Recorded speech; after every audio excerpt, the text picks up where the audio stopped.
It's a bonanza out there in the markets. If by markets you mean groups like precious metals and mining stocks, AI names, and certain up and coming sectors like financials. And that more diverse list of winners speaks to an important point. Unlike early on in this bull run, you can hit pay dirt in more places than just big tech.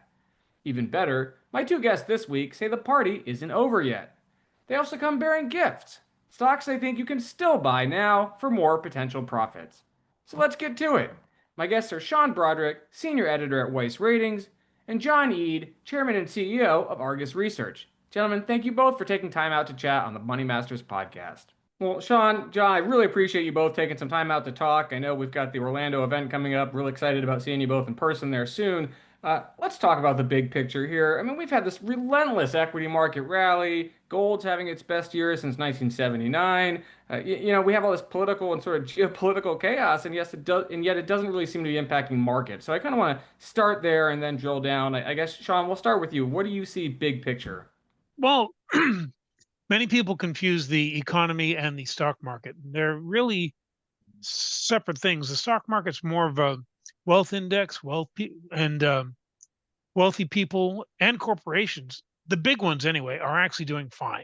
So the market should keep going higher. At the same time, there are some things that are tailwinds to the market. For example, the US dollar has lost over 10% of its value this year, right? And so as the value of the dollar goes down, things that are priced in the dollar tend to go up. That includes stocks. So there's a bunch of things that will help the market. Turns out that the tariffs weren't as big of an obstacle as many people, including me, first thought, or at least the impact of that is spread out over time, so it's easier to deal with. And there are areas of the market which are quite strong. One, I think, is precious metals, materials, stuff like that. We're doing extraordinarily well. I think we'll continue to do well in that. AI, of course, has been the big lift for the broad market. We'll see how long that continues, but there's plenty of good things to like in this market. So people shouldn't be too pessimistic, I think. Fair enough. John, how about you? I mean, when you came into this year and you were probably kicking around some ideas for how Argus felt the markets would be, I mean, did you think we'd see this kind of strength again after two plus 20 some odd percent years for the S&P? So Mike, thanks for having me on. Glad to be here. And the answer is yes. We feel at Argus that the stock market, which Sean pointed out, the S&P 500, the wealth of the economy is in a bull market.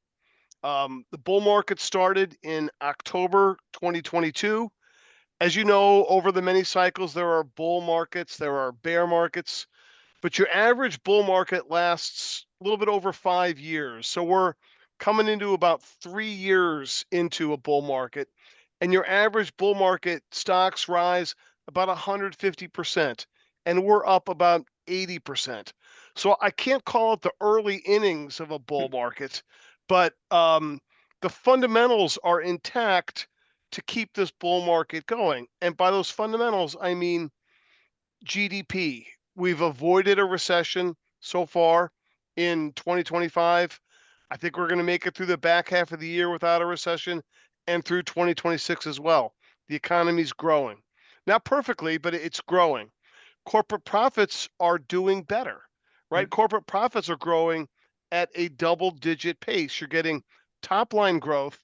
And because the tech sector is now such a big part of the overall market, and the tech sector's margins are generally higher than industrials or banks or consumer companies, you're getting higher profit margins as well. The third factor that's working into all of this is that interest rates are coming down. I think the Fed is going to cut rates tomorrow and then cut rates 2 more times for the balance of the year.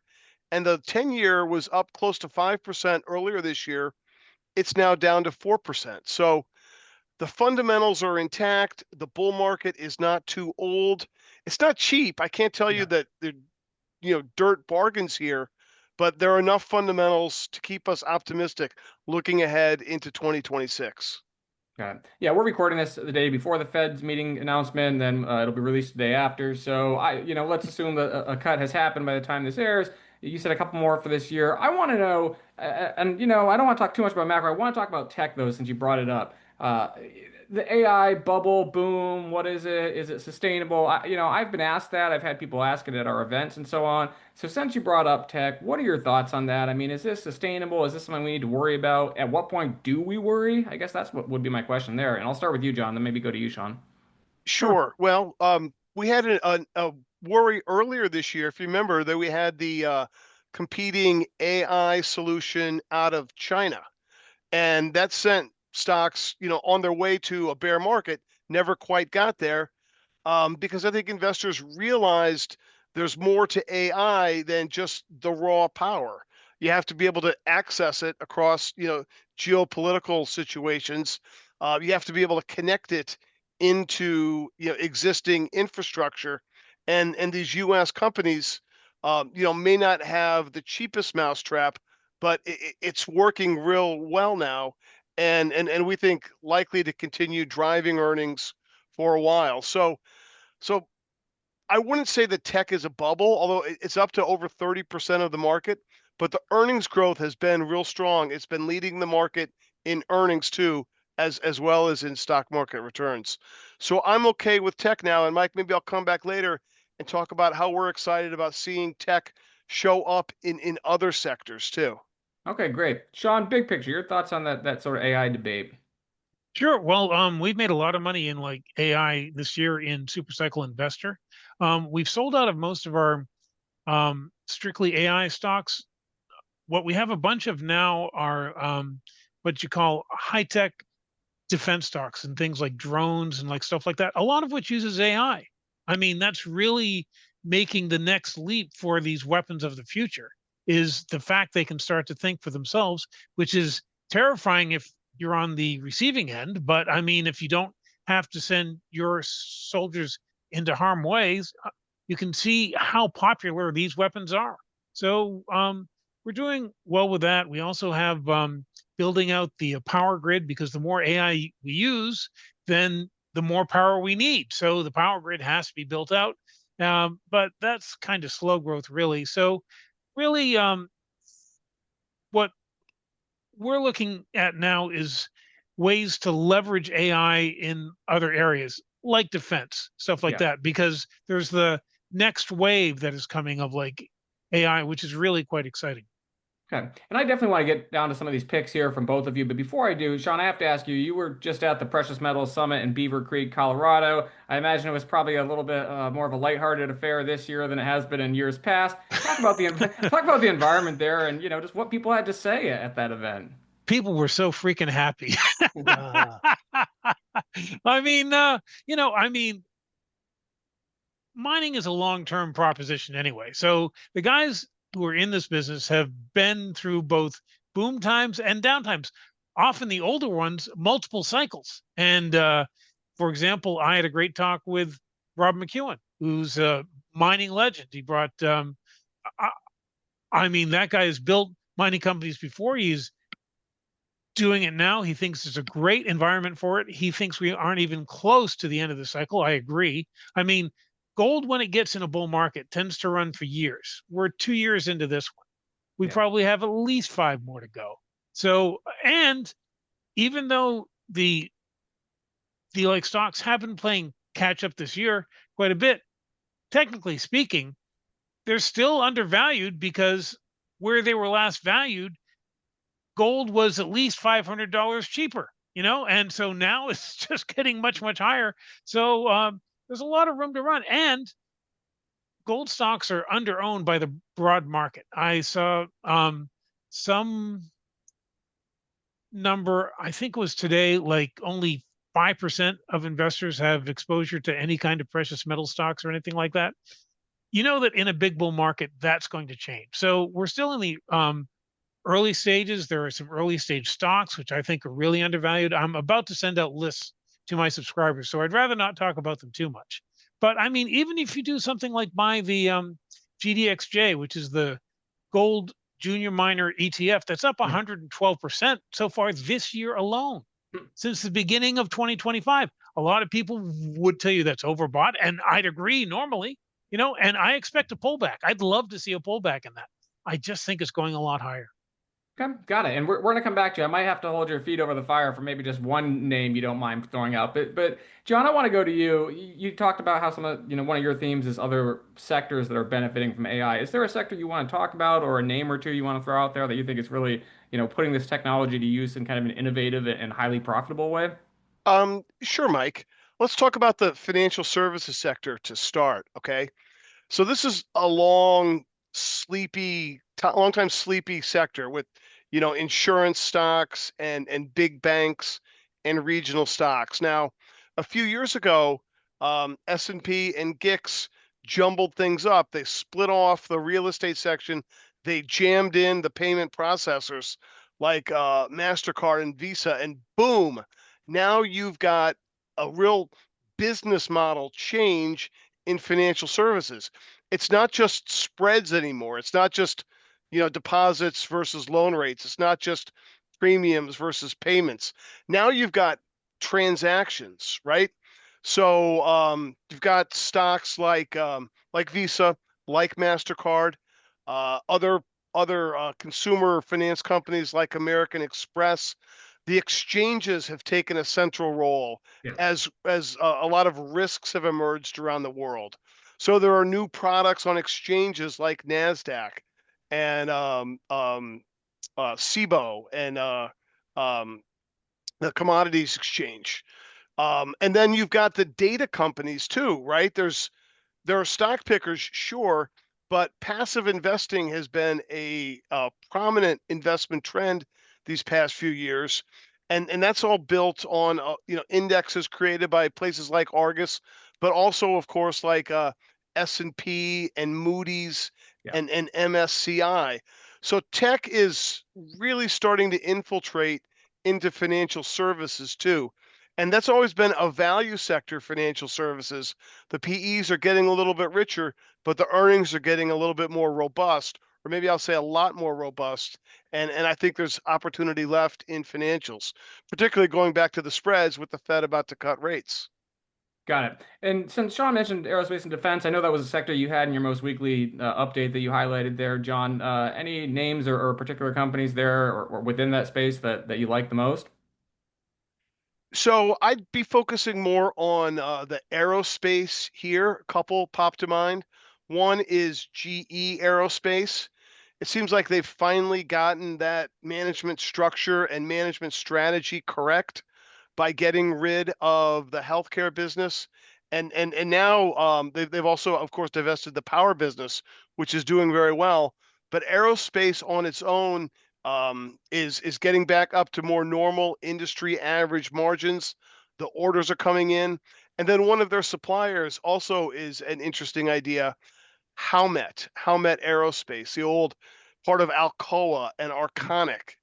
And this is the like engineered products, truck wheels and airplane parts. But that's been a good growth opportunity as well. Okay. Sean, in that mining sector, I mean, again, I know some of the smaller names, whatever, that's you got to be good for your subscribers, and I understand that. Is there anybody maybe at the mid or high end of the tier in terms of market cap or diversified base and so on with their mines that you think you don't mind sharing here? And if so, what in particular about that name might stand out? Well, let me tell you this. You can buy the larger stocks and you probably do well. I mean, we have Newmont Mining, for example, and I just heard from Barrick today, they have a new mine out in Nevada that they just think is going to be the next thing since sliced bread. So the big ones will go up, but the real opportunity is in the smaller mines. Just to give you an example, we have Alamos Gold. I think we're up like 70% in that. That's going much higher. We also have smaller ones like Heliostar Metals, which you have to go down to the OTC for that. And I know the OTC, now this is an OTC QX stock, which is the best of the OTC.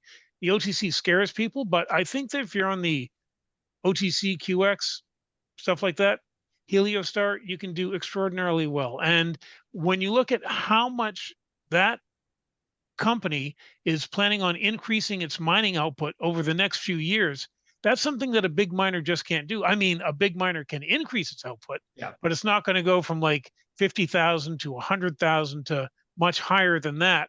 And so that's why I think people should look at the smaller stocks, because they will really get some nice surprises there. Okay.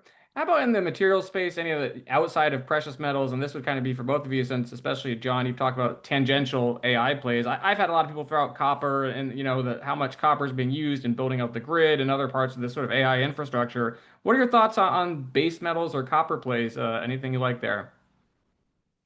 So I'll step in there for a second, Mike. Um, yeah, the copper is certainly a great story. It's a great metal. It's lightweight. It's super conductive. It has enormous applications in energy conservation and the green economy. The prices bounce around. It's really hard to trade. So, in our opinion, buy a stock like Freeport McMoran and put it away for 2 or 3 years.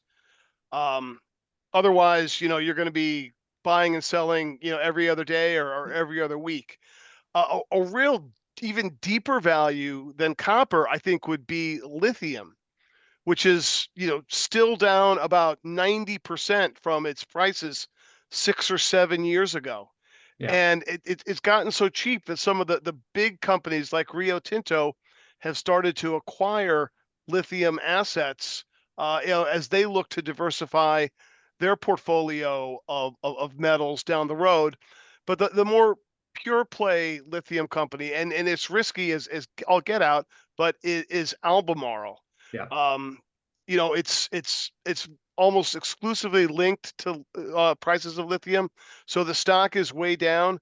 But management, I'm impressed. They're focusing on controlling what they can control, and that is, pulling back on capex a little bit when the environment isn't so promising, cutting back on their expenses. They're going to be cash flow positive this year, and let's say lithium prices double, they're still going to be 70% down from all-time highs. They're still going to be cheap, but that's going to be a lot of extra cash running through Albemarle. Great ideas there. Sean, anything you want to add? I know you've talked about lithium market before and copper for that matter. Sure. Well, first, I want to congratulate you on saying Albemarle right, because every time I try and say that, I screw it up. So good for you. Now, I just took nice profits on a lithium stock, so I won't mention that. We are doing extremely well in antimony, or as my Australian friends say, antimony, whichever way you say that, and rare earths. We're doing well in both of those, and also uranium. I mean, people have to look at uranium now. It's really becoming part of the energy solution for pretty much everyone. And all of these three things that I just mentioned, antimony, rare earths, and there's all kinds of rare earths, but we'll just use that group, and also uranium, these are all getting support from the US government. And it's nice when Uncle Sam keeps putting money in your pocket. And that's worked out just to boost those stocks like you wouldn't believe. So you can look at all those, but I will give you a copper name. We're only up Okay. about 30% in it. And so why not? The other ones I just mentioned, we have triple digit gains. So people say, oh, he's just full of it. He's just talking about that. But the copper stock isn't that up much yet, but it's going to be. It's called Taseko Mines, symbol TGB. Now, they have a new project coming online, which is just going to be fantastic. So you're still early stage in that. I mean, it has a long way to go. We also own Freeport, by the way, which is a nice pick. That's in the monthly newsletter, but we tend to pick larger stocks for that. If you want to move down the scale, look at a smaller company, look at one with some extraordinary potential in the next few years. If you're a little patient, Taseko would be the way to go. Okay. Again, geez, I asked for one or two names, and I feel like I've hit the jackpot here. So I appreciate both of you being so forthcoming. As we get to the tail end of our time here, obviously, we're really excited you're both going to be joining us for the October Money Show, the Orlando Money Show. That's October 16th to 18th. Sean, I know your topic is Chaos Kings, what you should buy in gold and silver now. And John, your topic is how long can this bull market go? We've sort of touched on those, I guess, and Sean, yours is pretty self-explanatory, but just give the 30-second view. Somebody comes to see you, what are they going to get out of your presentation? Sean, I'll start with you first. All right. Well, anyone who comes to see me, if they did not buy what I recommended at the last time I spoke at the Money Show, they have immediate regret because all those gold names have gone through the roof. So I have a whole bunch of new gold names for people, many of which come from Beaver Creek. So it's going to be great. Many of these are on the launch pad. And yes, there is risk in everything, but we are in a big bull market for gold. So while there's risk, the upside reward potential is just enormous. So keep that in mind. Fair enough. John, same to you. I mean, again, how long can this bull market go? You sort of teased that at the outset, but anything else that people are going to get, some nuggets they might walk away from when they watch you in Orlando? Yeah, well, Mike, you know that there are going to be ups and downs in the economy. There's going to be geopolitical and political developments, and those are going to scare some people. I'm going to try to get them to focus on some of the clear messages that come from company managements about how their businesses are doing. Which companies are raising guidance? Which companies are buying back a lot of stock? Which companies are increasing the dividends at a 10% pace every year when the rest of the market is increasing dividends maybe 2 or 3%. These are the confident companies that are going to navigate any of these challenges that we'll get, in the later innings of the bull market. And those are the stocks I'm going to be trying to focus the Money Show participants on.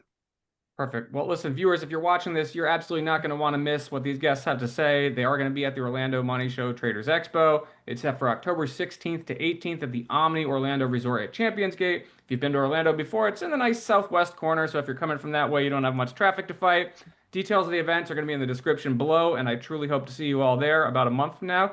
Sean, John, thank you so much for your time. Thanks for having us. Thanks, Mike.